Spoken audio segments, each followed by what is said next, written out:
Besok timnas Indonesia akan melangsungkan uji coba melawan timnas Tanzania. Pertandingan akan digelar di Stadion Madia Gelora Bung Karno Senayan, Jakarta. Pertandingan kontra Tanzania yang digelar besok merupakan laga uji coba sebelum menghadapi Irak dan Filipina dalam lanjutan kualifikasi Piala Dunia 2026 pada tanggal 6 dan 11 Juni mendatang.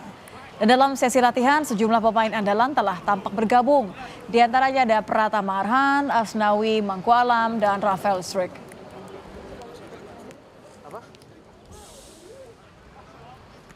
Ya, dalam latihan terlihat juga ada Kelvin Verdonk, pemain yang saat ini masih menjalani proses naturalisasi.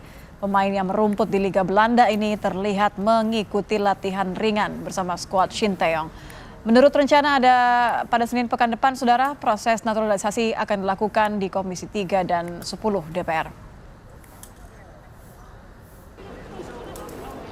Sementara itu pelatih Shin Tae-yong mengatakan dalam laga persahabatan melawan Tanzania besok akan menjadi tolak ukur sekaligus bahan evaluasi sebelum menghadapi Irak dan Filipina dalam lanjutan kualifikasi Piala Dunia 2026. Shin Tae-yong juga menegaskan kemenangan melawan Tanzania tidak menjadi prioritas skuad Garuda. 서두에 얘기했듯이 좋은 결과가 중요한 것이 우리 포커스가 6일날 경기가 포커스고 내일 경기는 우리 선수들의 전체적인 몸 상태, 경기를 휴식을 취하다 왔을 때 지금 어느 정도 올라와 있는지 경기 감각이 어떻게 큰지 그런 쪽 포커스니까 너무 경기 결과에 대해서 좋은 결과 가져와야 된다 생각 안 했으면 좋겠습니다. Kalau dengan kompakan ya tentunya beberapa pemain yang hadir di TC kali ini kita sudah bertemu di TC sebelumnya dan yang hadir pada hari TC kali ini juga hampir sama seluruh pemain, jadi tidak ada yang sulit buat adaptasi sampai saat ini.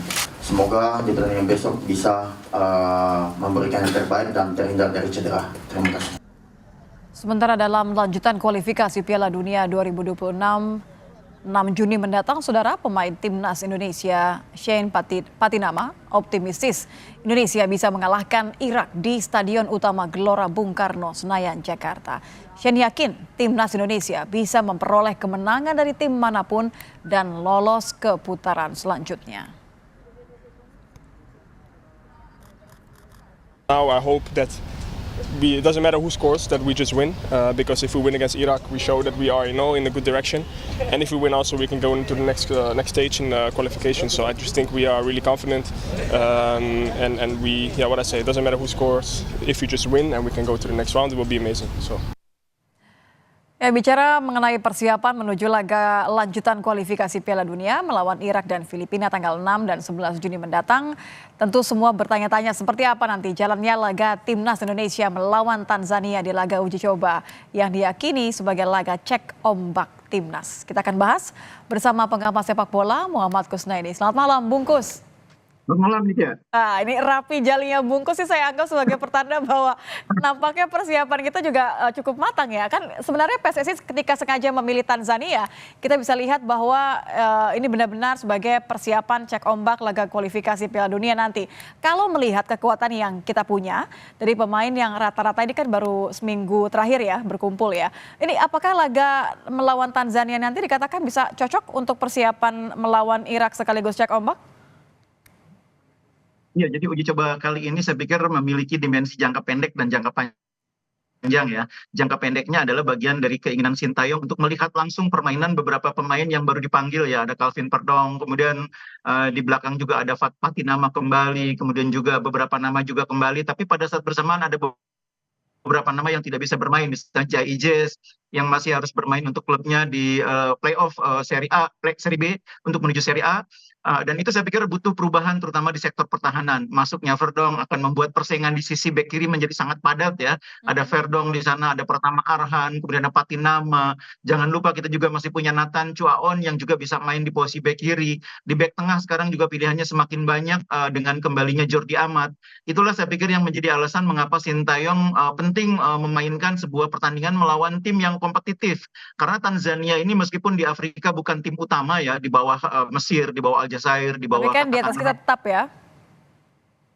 Ya, tapi di atas kita peringkatnya. Jadi memang laga ini kompetitif untuk dimensi jangka pendek. Dimensi jangka panjangnya, Sintayong juga mulai berpikir kalau nanti kita lolos dari kualifikasi di zona Asia dan harus berhadapan dengan wakil dari Afrika lagi, seperti di kelompok usia di bawahnya 23. Pengalaman itu pernah dialami oleh timnas kelompok usia 23. Sintayong tidak mau kita kaget karena bertemu dengan tipe lawan yang berbeda. Jadi ini ada dimensi jangka panjang, meskipun itu masih sangat panjang perjalanannya, tapi jauh-jauh hari sudah disiapkan. Kita pernah menghadapi tim dari Afrika, jadi pemain nanti tidak akan kaget. Jadi saya pikir itu dua dimensi yang diharapkan dari laga ini.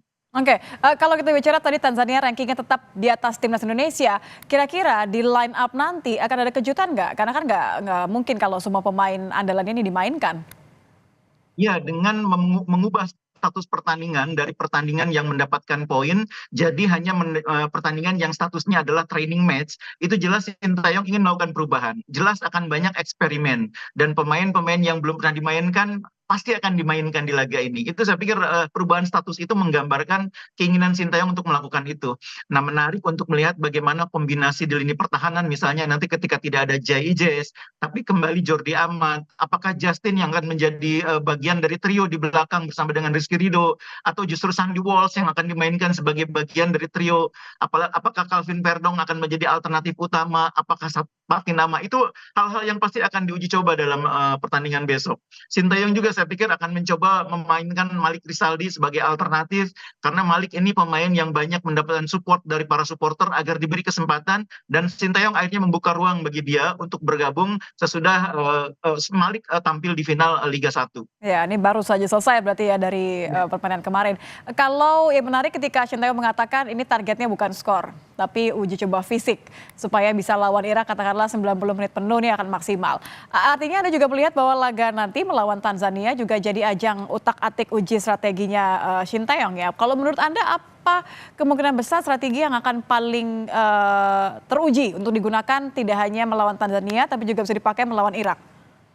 Iya, kita sudah melihat bagaimana kuatnya Irak ya di pertandingan pertama, dan Sintayong mengakui bahwa Irak adalah lawan yang sulit.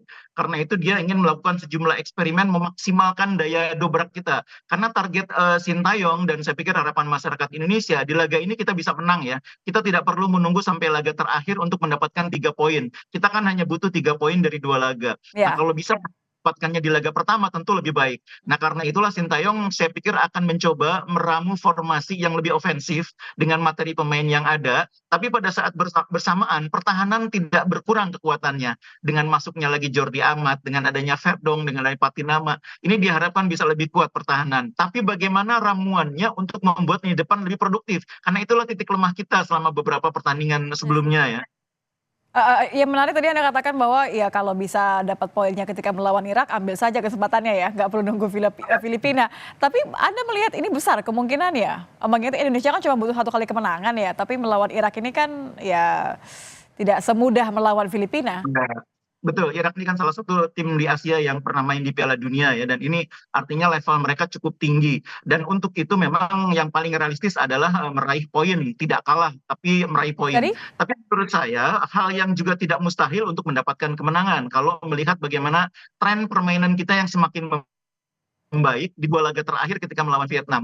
Dan itu saya pikir yang membuat para pemain sangat optimistis, sangat percaya diri. Kalau mereka memang tim ini lengkap, sebetulnya memang tim ini cukup kuat. Hanya beberapa posisi yang masih agak lemah, tapi secara keseluruhan tim ini sudah cukup kuat.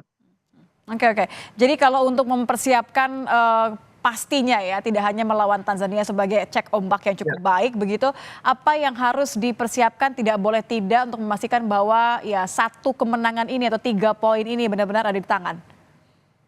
Ya, yang pertama menurut saya pastikan bahwa tidak ada pemain yang cedera di pertandingan ini ya, karena itu memang tidak mungkin memainkan pemain 90 menit. Jadi kalau tadi sempat dikatakan menguji fisik pemain untuk main 90 menit, saya yakin enggak. Karena memang ini pertandingan uji coba yang membuat Sintayong punya kesempatan memainkan seluruh opsi pemain yang ada. Jadi tidak akan ada pemain yang mungkin main 90 menit, mungkin hanya 60 menit atau 45 menit bahkan. Dan yang kedua, sesudah soal pemain bisa dipastikan tidak ada yang cedera, Sintayong juga harus memastikan dari uji coba lawan Tanzania, dia harus mendapatkan formasi yang fix. Nanti yang akan main dalam formasi 4-3-3 itu siapa? Atau 3-4-3 itu siapa? Siapa 3 di belakang, siapa 4 di tengah, siapa 3 di depan, itu harus didapat dari uji coba lawan Tanzania. Karena cuma ini kesempatan untuk mendapatkan ramuan terbaik sebelum menghadapi Irak. Oke, utak-atik momen yang tepat untuk sebelum tanggal 6 Juni nanti. Terima kasih Bungkus sudah bergabung bersama kami di Kompas Malam. Selamat malam, Bung.